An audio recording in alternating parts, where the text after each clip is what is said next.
नमस्कार दोस्तों, अकबर बीरबल विनोद में आज आपका स्वागत है।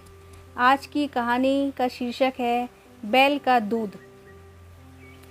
एक दिन की बात है, अकबर और बीरबल दोनों एक उपवन में बैठे हुए आनंद मना रहे थे।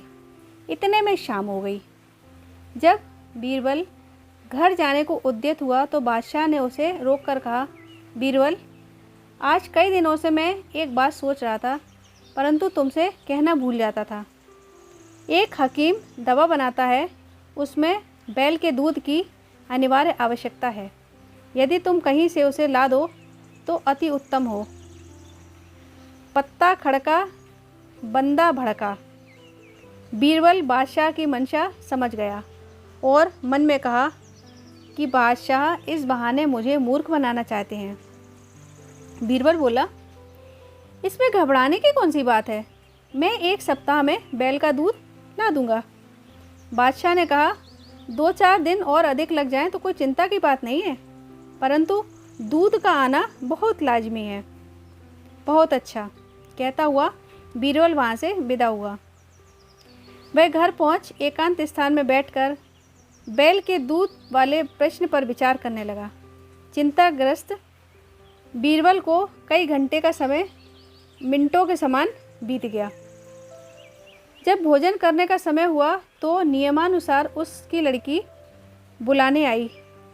वह अपने पिता का चेहरा उतरा और विचार मग्न देखकर ठिठक गई।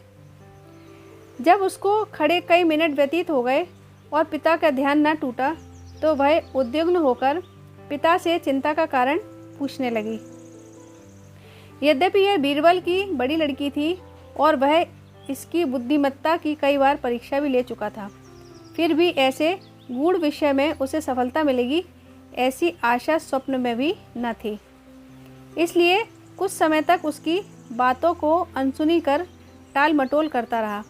पुत्री के पुनः पुनः अनुरोध करने पर उसे विवश होकर बादशाह का जटिल प्रश्न सुनाना पड़ा।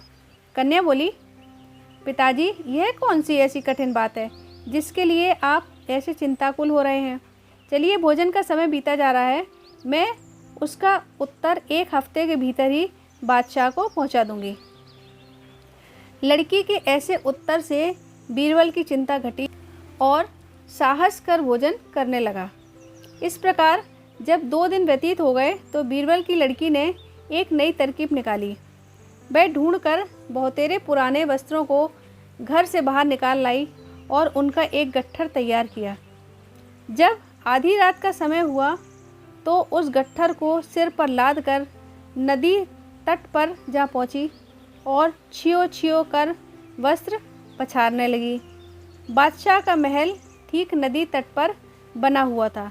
अर्धरात्रि के समय नींद के प्रथम प्रहर में जब कपड़ा धोने की आवाज़ बादशाह के कान में पड़ी तो उसकी निद्रा भंग हो गई और पहरे वाले संतरी को पुकार कर बोला, देखो, इतनी रात्रि में कौन धोबी कपड़ा छांट रहा है, उसे तुरंत पकड़कर मेरे सामने लाओ। पहरे वाला सिपाही हुक्म पाते ही कई अन्य सिपाहियों के साथ वहां पर जा पहुंचा जहां से कपड़े धोने की आवाज़ आ रही थी। वे सब बड़े हैरान और परेशान हुए, क्योंकि देखते क्या हैं, एक सिर से पैर तक अति सुंदर युवती कपड़े पछाड़ रही है।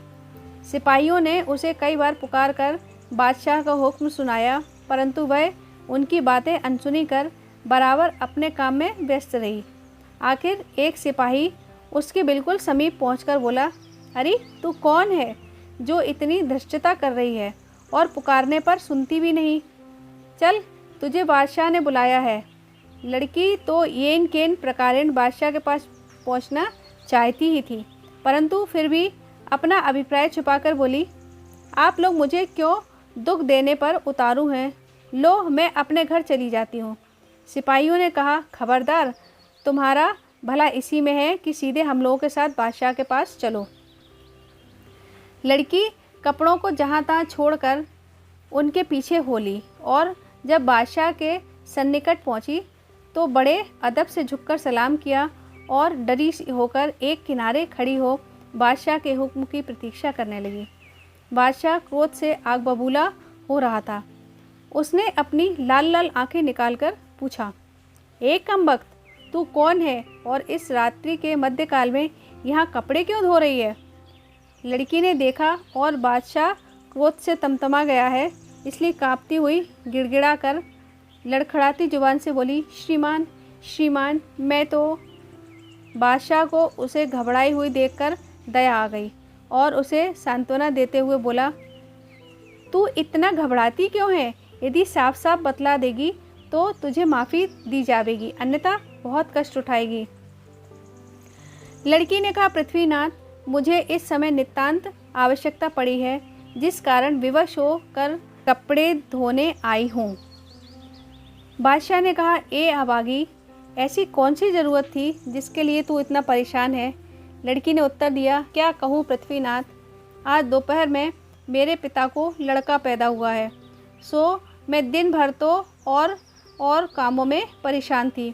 इस वक्त फुर्सत पाने पर कपड़े धोने आई हूँ, क्योंकि साफ़ कपड़ों की आवश्यकता आन पड़ी है। लड़की के ऐसे कौतूहल उत्तर को सुनकर बादशाह बड़ा आश्चर्यचकित हुआ और उसे फटकारते हुए बोला, ए नादान छोकरी, तू क्या बकती है?